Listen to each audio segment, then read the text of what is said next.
정부가 폭염재개 방침을 밝힌 가운데 고래도시 울산에서 내년 하반기쯤 폭염재개 가능성이 나오고 있습니다. 울산의 아파트 가격은 소형보다 중형이 더 많이 올라 상승세를 주도한 것으로 나타났습니다. 현대자동차 노조가 오늘 13일 금속노조 파업에 동참하기로 한 가운데 회사는 다시 한번 노조의 교섭 재개를 요청했습니다. 외국인 거주자가 많은 울산에 외국인 환자를 유치해 치료할 수 있는 의료관광 인프라는 턱없이 부족한 실정입니다. 여러분 안녕하십니까? 7월 8일 일요일 UBC 프라임 뉴스입니다. 울산지방은 오늘 대체로 맑은 가운데 낮 최고 28.4도의 기온 분포를 보였습니다. 비가 그치며 모처럼 초여름 날씨를 보이자 해수욕장과 수영장 등 유원지에는 더위를 피하려는 피서객들로 북적였습니다. 울산기상대는 내일도 맑겠고 낮 최고 30도에 육박하겠다고 전망했습니다. 정부가 폭염 재개 방침을 선언한 가운데 이르면 내년 하반기 울산에서 폭염이 시작될 것으로 전망되고 있습니다. 이 고래도시 울산의 폭염 재개 준비도 속도를 내고 있습니다. 조윤호 기자의 보도입니다. 실질적인 폭염 재개는 내년 5월 이후로 점쳐집니다. 정부는 내년 5월 열리는 국제폭염위원회 산하 과학위원회에서 포획량과 폭염 범위에 대한 승인 절차를 거치기로 했습니다. 이에 발맞춰 울산의 고래잡이 재개 준비도 속도를 내고 있습니다.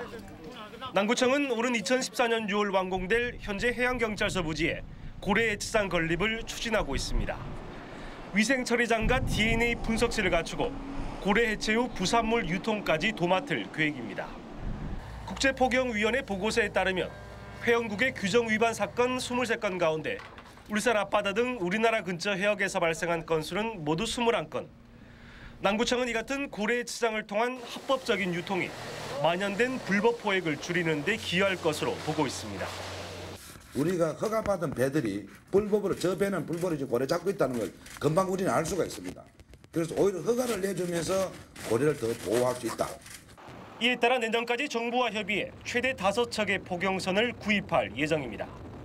이처럼 내년 하반기 폭염 재개에 적극 대비하고 있는 모습이지만 국제사회나 환경단체의 비난 여론 등 풀어야 할 숙제도 산적해 있습니다. UBC 뉴스 조윤호입니다. 오늘 오전 10시 52분쯤 북구 산하동 산하해변에서 계류 중이던 1.3톤 소형보트가 폭발음과 동시에 불에 타 바다 밑으로 가라앉았습니다. 이 사고로 계류장에서 보트 점검을 하던 보트 운영회사 직원 42살 이모 씨가 화상을 입고 인근 병원에서 치료를 받고 있습니다. 해경과 소방서는 사고 보트를 인양하고 보트 소유주를 상대로 정확한 폭발 원인을 조사하고 있습니다. 오늘 낮 12시 50분쯤 남구 신정동의 한 지하 노래방에서 불이 나 노래방 기기 등을 태우고 5분 만에 꺼졌습니다. 불이 나면서 내부가 연기로 가득 찼지만 다행히 인명피해는 없었습니다. 소방서는 영업을 하기 위해 실내 전원을 켜는 순간 스파크와 함께 불이 났다는 가게 주인의 말에 따라 정확한 화재 원인을 조사하고 있습니다.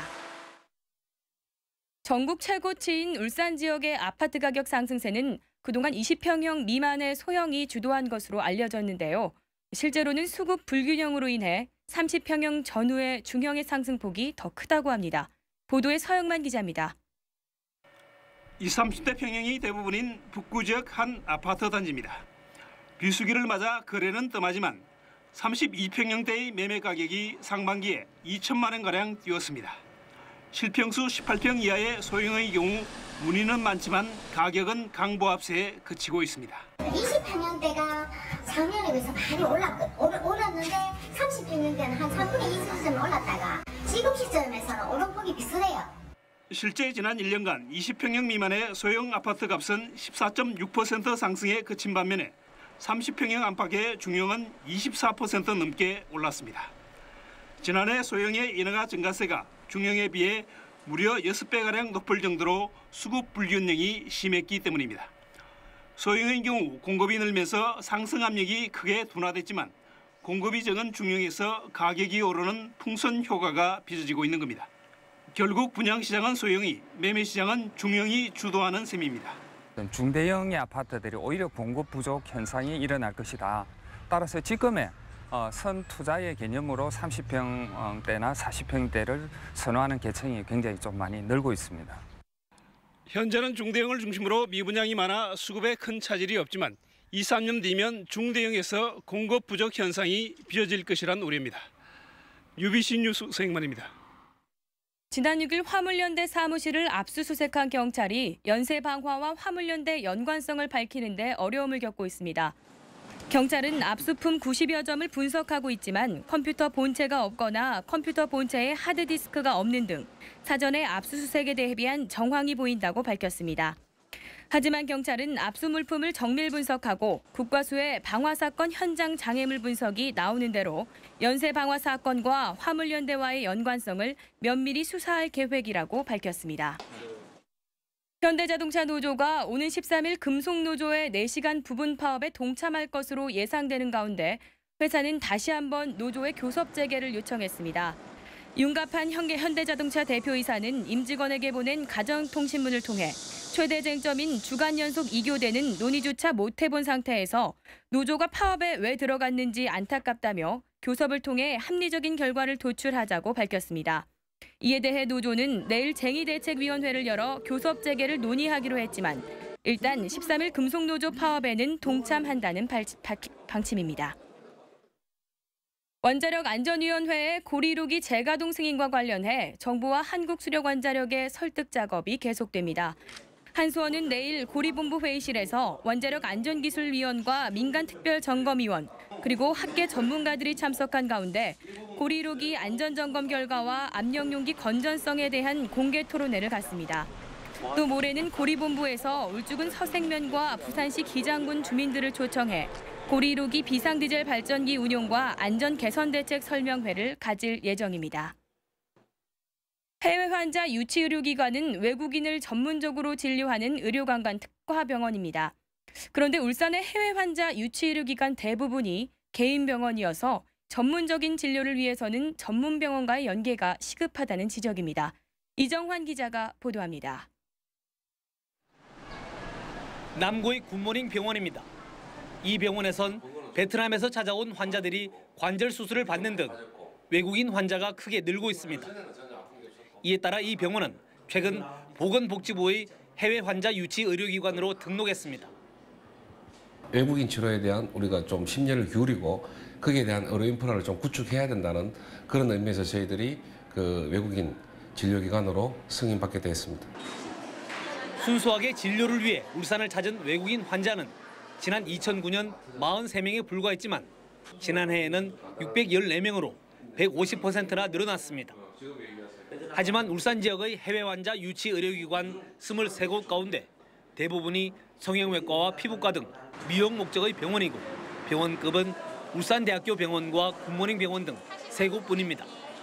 울산 의료관광의 꾸준한 증가를 위해서는 종합병원 중심이 돼야 되겠고요. 종합병원 중심이다라고 했을 경우에 환자들뿐만 아니라 환자의 보호자들이 같이 투숙할 수 있는 숙박 인프라가 조성되어야 됩니다. 이에 따라 울산의 해외 환자 유치를 활성화시키기 위해서는 중대형 병원과 개인 병원을 연계하는 의료 인프라 구축이 시급한 시점이 됐습니다. UBC 뉴스 이정환입니다. 고온다습한 날씨 속에 한여름에 주로 발생하는 수족구병이 빠르게 확산되고 있습니다. 특히 수족구병은 영유아에게 많이 나타나고 전염이 쉬워 세심한 주의가 필요합니다. 건강백세 성경희 캐스터입니다. 5살 딸을 둔 윤미옥 씨는 며칠 전부터 아이가 모기에 물린 것처럼 손발에 물집이 생겨 병원을 찾았습니다. 진단 결과는 수족구병. 아이가 평소에 뭘 잘 먹고 하는데 음식도 잘 안 먹고 또 침도 좀 흘리는 것 같고 손발에 수포가 잡혀서 좀 걱정이 돼서 병원 오니까 수족구라고 하더라고요. 수족구병은 손과 발, 입 주위에 빨간 포진이 생기는 질병으로 한여름인 8월에 주로 발병합니다. 하지만 올해는 무더위가 일찍 시작되면서 지난 5월 말부터 수족구병 환자가 늘고 있습니다. 봄과 여름의 그 사이에서 발생하는 그 바이러스성 질환으로서 그 원인균은 장관 바이러스 일종인 코사키 바이러스와 엔테로 바이러스가 유발하게 되며 수포가 벌레에 물린 것과 비슷해 수족구병을 알아채지 못하는 경우가 많은데요. 그 사이 어린이집 등에서 다른 어린이에게 전염되는 사례도 많습니다. 장에서 증식하게 되고 대변으로 바이러스가 배출하게 되면 이게 다시 경구로 들어가서 질환을 일으키게 됩니다. 따라서 뭐 가족 내 전파나 뭐 유아원, 놀이방 같은 그런 직접 접촉이 많은 곳에서 수족구병은 대부분 일주일 정도 지나면 자연적으로 호전됩니다. 하지만 심할 경우 무균성 수막염이나 뇌염 등 신경계 합병증이 나타날 수 있어 병원을 찾아 진료를 받는 것이 좋습니다. 네, 수족구병은 감기처럼 예방 백신도 마땅한 치료법도 없습니다. 외출 전후나 식사 전후에 깨끗하게 손을 씻는 등 철저한 개인 위생 관리가 무엇보다 중요합니다. 건강백세 성경입니다. 야생조수로 인한 피해가 잇따르자 울주군이 농작물 피해 예방에 나섰습니다. 울주군은 이에 따라 1억 원의 예산으로 멧돼지가 자주 출몰하는 34개 농가와 산림 지역에 전기 울타리와 철선 울타리를 설치하기로 했습니다. 이와 함께 전문 수렵인들로 유해야생 동물 피해 방지단도 구성해 운영할 방침입니다. 울주군은 지난 1910년 일제강점기 때 종이로 만들어진 지적도와 임야도 등 지적 공부를 현재의 경계 상태로 다시 측정하기로 했습니다. 울주군은 현재의 지적도는 일본의 동경원점을 기준으로 작성된 데다 낙후된 측량 기술로 경계 토지 분쟁 등 많은 문제를 안고 있다며 위성 측량 방식을 도입해 정확한 지적도를 만들 계획이라고 밝혔습니다. 끝으로 날씨입니다. 내일 영남 지방은 고기압의 가장자리에 들어 구름 많겠습니다. 경남 내륙 일부 지방에는 오전 한때 안개가 끼는 곳이 있겠으니 교통 안전에 유의하시기 바랍니다. 울산 지역 내일 아침 최저 기온은 20도, 낮 최고 기온은 29도로 오늘과 비슷한 더운 날씨가 되겠습니다. 바다의 물결은 전해상에서 0.5에서 1.5m로 비교적 잔잔하겠습니다. 다음은 주간 날씨입니다. 장마전선의 영향으로 11일부터는 비가 오겠으며 기온은 평년과 비슷하겠습니다. 이 거대한 파도 감당할 수 있겠는가? 더 거칠고 더 짜릿하게. Real exciting.